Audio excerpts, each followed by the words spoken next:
નહીં રાજકારણમાં ઉભા રહ્યા છે એટલે રાજકારણમાં એ બાપુજી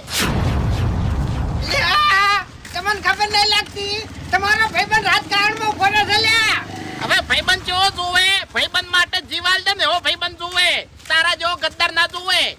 કને પાડવો છે હાલ તરત કોડો હા હે તારા બાને પાડવો છે પાડ જા જઈને નીચે પડ્યો એ મને કહેવાનો ટાઈમ નહીં મળ્યો તમે હેડજો મારા ઘેર હેડો ચા પાણી કરી હેડો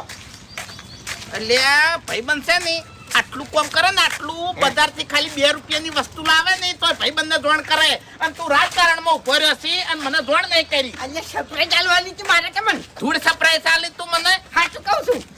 હેડજો તમે મારે તો આ વાત કરવી નહીં મારે આપવું નહીં એ હડો ક્લ્યા તું આવશો નહીં તો કાયદામાં રહો અને ફાયદામાં રહો બાપુજી હવે ચિયા કાયદામાં નહીં રહેતા અને ચિયા ફાયદામાં રહેશી